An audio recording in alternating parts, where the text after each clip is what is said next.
You're watching Moments with Jill Walker. Today's devotional is about procrastinate or procrastination. One of my family members has this setting out in the room that one lives in. Why would I show this word? Procrastination. What does the Bible have to say about it? And do you think a lot of people procrastinate? I do.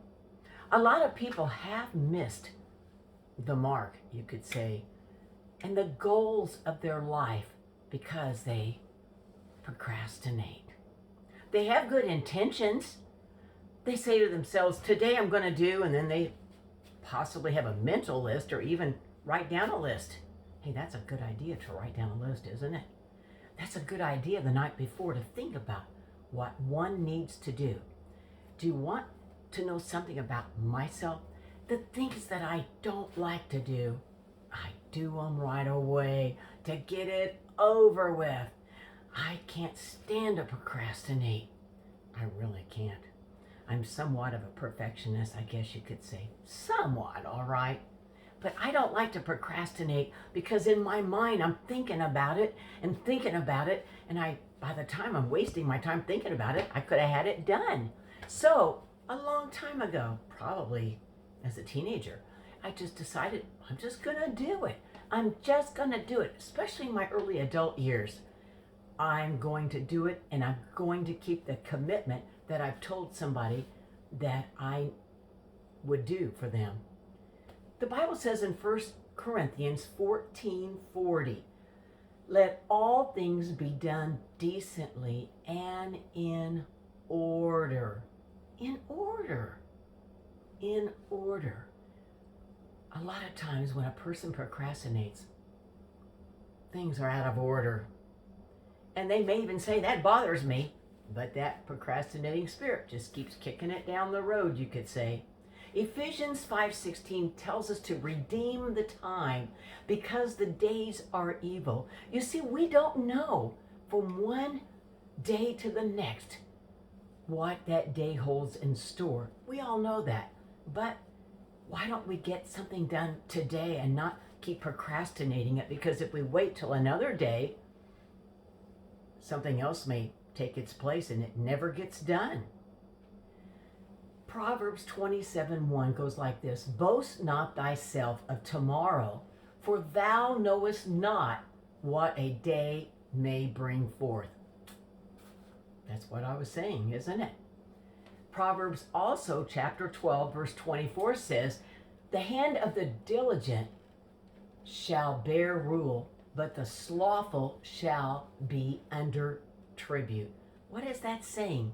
In the King James Version, I know it's a little hard to figure out, but in Proverbs 12:24, it's saying those that are diligent, those that don't procrastinate, usually they become leaders, they get promoted. But those that are slothful, those that procrastinate, and they just keep putting it off, they're not quite as dependable sometimes in certain situations. This is a friendly devotion. I'm not trying to offend nobody. I promise I'm not. I'm trying to help you. Why am I standing in front of this? I can't count the times that I have cleaned this shelf. And it needs it again. And some family members, they can just walk in this storage room right off of our garage. It's a room we've enclosed that's right outside our interior garage. You go inside another door, and this is a storage room for supplies and mainly food. And our freezer, you can't see it, but it's right past this screen right here of their view.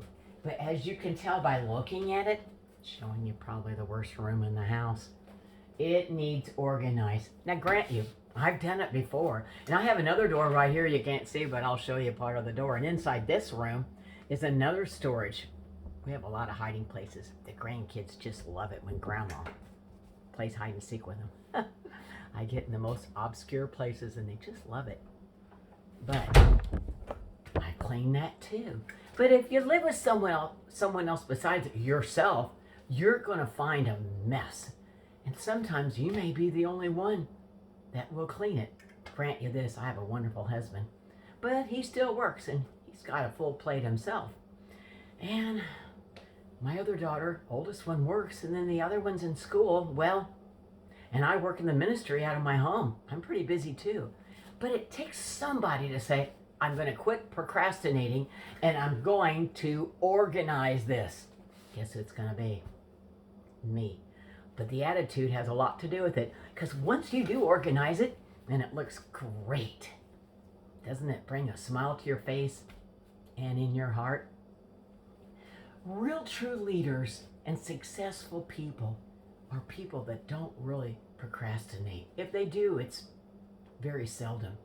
People that are very busy, people that are leaders, people that want to have goals in life that they would like to see accomplished are doers. They're not just talkers about it, but they're doers. Sometimes I've observed that when people talk about what they're going to do, sometimes they're the ones that don't get it completely done.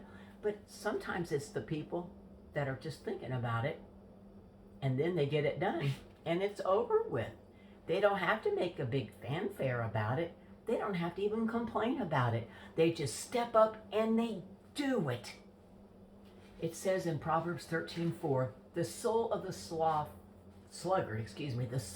sluggard desireth and hath nothing, but the soul of the diligent shall be made fat. Now, we're not talking about weight. We're talking about success. The soul of the sluggard desireth. Those that keep procrastinating, they're desiring it, but they don't get it done. But the soul of the diligent becomes successful. And aren't we happy with ourselves when we do accomplish the goals that we have set before us? Remember, you can do all things through Christ that gives you the strength. I have 2 more verses, and tomorrow will be part 2.